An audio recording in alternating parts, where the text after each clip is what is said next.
महोदय, भारत जैसे बहुभाषा भाषी देश में जहां विभिन्न भाषा परिवारों की 1652 भाषाएं बोली जाती हों, अष्टम सूची के अनुसार भी देश की 18 प्रधान भाषाएं हो, खान पान, वेशभूषा, रीति रिवाज आदि की दृष्टि से भी एक प्रांत दूसरे प्रांत से बहुत भिन्न हो, वहाँ देश की अखंडता को बनाए रखने के लिए सबसे अधिक आवश्यक यह है कि संपूर्ण देश के नागरिकों का वैचारिक स्तर पर आदान प्रदान हो, सांस्कृतिक विनिमय हो, एक दूसरे को समझने सराहने की चेष्टा हो। जहां संपूर्ण देश की भाषा एक हो, वहां तो शायद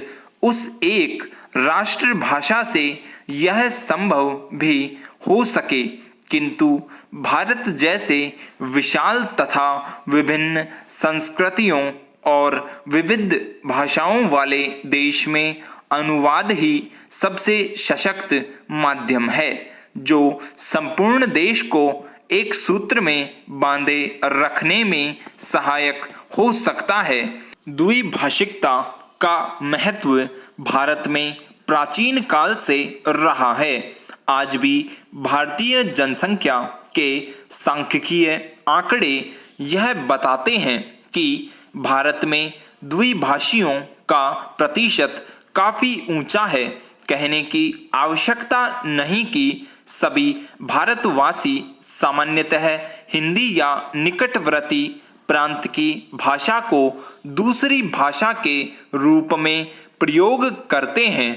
अहिंदी भाषियों के मध्य हिंदी का प्रचार शिक्षा, व्यवसाय, जनसंचार, फिल्म आदि कई कारणों से हुआ। द्विभाषिकता का महत्व रोजी रोटी तथा आत्मविकास या आत्म प्रचार से बढ़ता है। यह द्विभाषिकता अनुवाद की मूल भित्ति है। एक व्यक्ति अपने भावों व विचारों को दूसरे तक पहुंचा सके तथा दूसरे की बात स्वयं समझ सके, इसलिए वह 2 या अधिक भाषाएं सीखता है। यह व्यावहारिक सत्य है कि जो व्यक्ति जितनी अधिक भाषाएं जानता है वह उतना ही भोग्य है, क्योंकि भाषा के सहारे उसका परिचय क्षेत्र तो बढ़ता ही है, वह विभिन्न भाषिक संस्कृतियों से भी परिचित होता है। देश चाहे भौगोलिक दृष्टि से छोटा हो या बड़ा, शक्तिशाली हो या निर्बल, धनी हो या निर्धन, संश्लिष्ट अंतर्राष्ट्रीय राजनीतिक स्थिति को समझने के लिए दूसरे देशों की साहित्यिक, दार्शनिक, वैज्ञानिक स्थिति को समझने तथा उनसे लाभ उठाने के लिए उसे अनुवाद का सहारा लेना पड़ता है। सभी विकसित देशों में इसलिए अनुवाद का बड़ा महत्व है। अनुवाद संबंधी बड़े बड़े संस्थान है तथा बड़े सुनियोजित ढंग से अनुवाद कार्य होता है। मैं आपको यूरोप के एक छोटे से देश बल्गारिया का उदाहरण देता हूँ। बल्गारिया की जनसंख्या 40 लाख है। बल्गारिया में पर्यटकों की वर्ष भर भरमार रहती है और उसका विदेशी मुद्रा अर्जन का मुख्य स्रोत भी पर्यटन उद्योग ही है। विश्व के अनेक देशों के पर्यटक वहां आते हैं, जिनमें बल्गारियन भाषा जानने वालों की संख्या नहीं के बराबर ही होती है। इन पर्यटकों की सुख सुविधा के लिए तथा उन्हें भाषा की कठिनाई न हो, इसलिए द्विभाषियों की जो यूरोप की विभिन्न भाषाएं जानते हों आवश्यकता होती है। इसके लिए विश्वविद्यालयों में नियमित रूप से युवक युवतियां विदेशी भाषाएं सीखते हैं और द्विभाषीय का काम करते हैं। पैरा महोदय, सरकार की ओर से इन भाषा संस्थानों को विशेष संरक्षण तथा सुविधाएं प्राप्त हैं। यह द्विभाषी केवल पर्यटन से जुड़े हुए हों ऐसा नहीं है। दूसरी भाषा सीख कर ये अनुवाद कार्य करते हैं। प्रकाशन संस्थानों में, जनसंचार माध्यमों में तथा विज्ञान निकायों में प्रतिष्ठित अनुवादक के रूप में जाने जाते हैं। ये सृजनात्मक ललित साहित्य का अनुवाद करते हैं। विदेशी समाचारों का अपनी भाषा में तथा बल्गारिया के समाचारों का विदेशी भाषाओं में अनुवाद करते हैं। ये अनुवादक अपनी अपनी भाषा के विशेषज्ञ माने जाते हैं।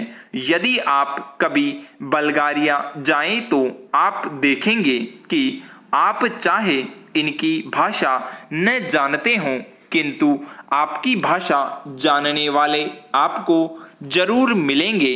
अभी कुछ महीने पहले की ही तो बात है जब भारत के राष्ट्रपति डॉक्टर शंकर दयाल शर्मा बल्गारिया गए।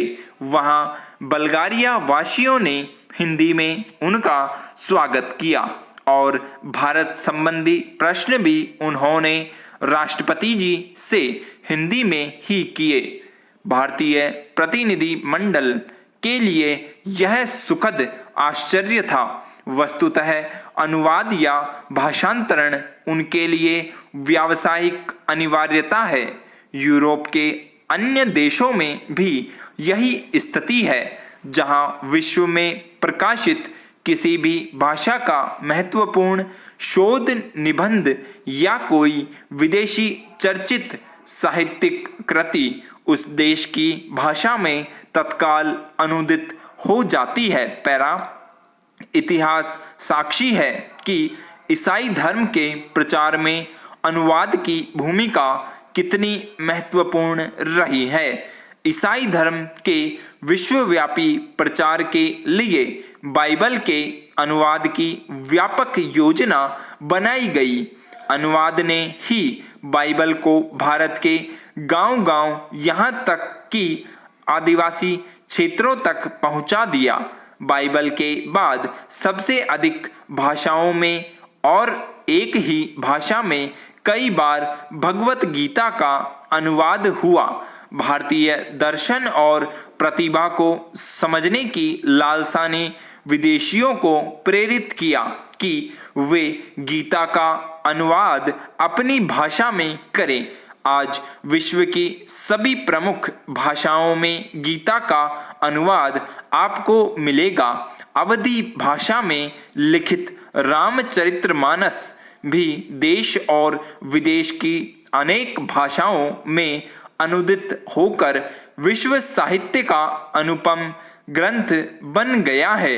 वस्तुतः अनुवाद ही वह माध्यम है जो देशीय रचना को भौगोलिक सीमा से मुक्त कर विश्व मंच पर प्रतिष्ठित करता है।